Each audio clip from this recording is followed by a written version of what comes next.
இயேசு கிறிஸ்துவின் நாமத்தினாலே உங்களுக்கு என்னுடைய அன்பின் வாழ்த்துக்கள். ஆமேன். சங்கீதம் 23 கர்த்தர் என் மெய்ப்பராய் இருக்கிறார், நான் தாழ்ச்சியடையேன். அவர் என்னை புல்லுள்ள இடங்களில் மேய்த்து அமர்ந்த தண்ணீர்கள் அண்டையில் என்னை கொண்டு போய் விடுகிறார் என்று சொல்லி நம்ம பார்க்கிறோம். ஒரு சிறிய பாடலோடு கூட நம்ம இந்த வசனத்தை தியானிக்கலாம். ஹல்லேலூயா. கர்த்தர் நம்மை ஆசீர்வதிப்பாராக.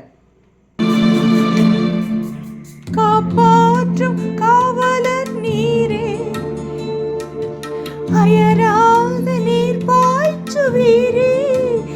என்னை காப்பாற்ற காவலர் நீரே, அயராத நீர் பாய்ச்சுவீரே. என் தேவைகள் யாவையும் சந்திப்பவரே, எந்த சேதமும் இன்றி காப்பவரே. என் தேவைகள் யாவையும் சந்திப்பவரே, எந்த சேதமுமின்றி காப்பவரே. நானும் அபிஷேக ஒளிவ மரம், உம் ஆலயத்தில் நடப்பட்டவன், உம் சமூகத்தில் வாழ்கின்றவன்,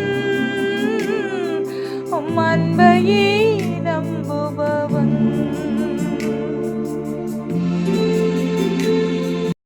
கர்த்தருடைய நாமம் மகிமைப்படுவதாக. இந்த இடத்துல தாவீது சொல்லுகிறார், கர்த்தரின் மெய்ப்பராய் இருக்கிறார் என்று சொல்லி. பாருங்க, தாவீது ஒரு அரசராகவும் தீர்க்கதரிசியாகவும் ஆசாரியராகவும் பாடகராகவும் சகல இசை வல்லுநராகவும் சேனை தலைவராகவும் மெய்ப்பராகவும் இருந்த தாவீது, அவர் ஆண்டவரை என்ன சொல்றாருன்னா, ஒரு அரசருக்கு தீர்க்கதரிசி என்றோ அவர் சொல்லாம அவர் என்ன சொல்றாருன்னா, கர்த்தரின் மெய்ப்பராய் இருக்கிறார் என்று சொல்லி. தாவீதுடைய வாழ்க்கையிலே கர்த்தர் ஒரு மெய்ப்பராய் இருக்கிற அளவுக்கு கர்த்தர் தாழ்த்தி ஒரு மெய்ப்பனை போல அவர் நடந்து கொண்டார். ஹல்லேலூயா. நம்மை புல்லுள்ள இடங்களிலே, ஆசீர்வாதமான பாதையிலே, மேய்ச்சலுள்ள இடத்திலே நம்மை நடத்துகிற தேவனாய் இருக்கிறார். ஏசாயா 40 11வது வசனத்திலே, மெய்ப்பனை போல தமது மந்தையை மேய்ப்பார், ஆட்டுக்குட்டிகளை தமது புயத்தினால் சேர்த்து தமது மடியிலே சுமந்து கரவல் ஆடுகளை மெதுவாய் நடத்துவார் என்று சொல்லி நம்ம பார்க்கிறோம்.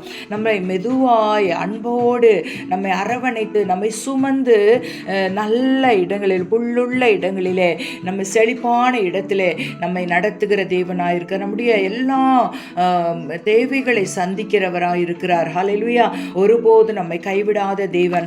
யோவான் 10:9 வசனத்திலே, நானே வாசல், என் வழியாய் ஒருவன் பிரவேசித்தால் அவன் ரட்சிக்கப்படுவான், அவன் உள்ளும் புறமும் சென்று மேய்ச்சலை கண்டடைவான் என்று சொல்லி. ஹல்லேலூயா. நம்முடைய இருதயத்தில் ஏற்றுக்கொள்ளும் பொழுது நம்ம என்ன செய்கிறோம்? ரட்சிக்கப்படுகிறோம். ஹல்லேலூயா.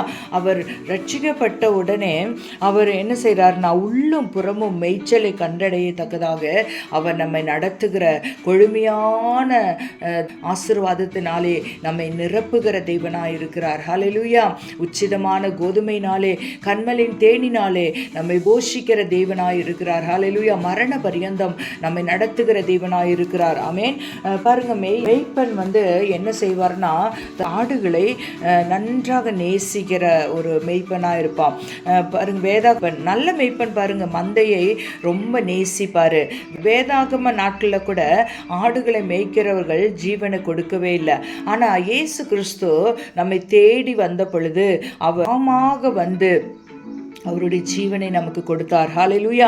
மார்க் 10:45 வசனத்தில் நம்ம பார்க்கிறோம், மனம் உவந்து தம்முடைய ஜீவனை நமக்காக கொடுத்தார். ஹல்லேலூயா. பாருங்க, ஒரு கூலிக்காக வேலை செய்கிறவராக இருந்தால் என்ன செய்வாருன்னா, ஓநாய்கள் வரும் பொழுது அந்த ஆடுகளெல்லாம் விட்டுட்டு அந்த மெய்ப்பன் ஓடி போய் தன்னுடைய ஜீவனை காப்பாற்றிக் கொள்வான். ஆனால் மந்தைகள் எல்லாம் சிதறுண்டு போகும். ஆனால் நம்முடைய ஆண்டவரோ நம்மை தேடி வந்து ஜீவனை கொடுத்து நம்மை பாதுகாக்கிற தேவனாக இருக்கிறார். இதோ இஸ்ரவேலை காக்கிறவர் தூங்குவதும் இல்லை உறங்குவதும் இல்லை என்று பார்க்கிறோம். ஆமேன். நம்முடைய தேவன் நம்மை தூங்காமலும் உறங்காமலும் நமக்கு மெய்ப்பராய் இருந்து நம்மை கண்காணியாய் இருந்து நம்மை பாதுகாத்து நடத்துகிற நல்ல தகப்பனாய் நல்ல மெய்ப்பராய் இருக்கிறார். ஆமேன்.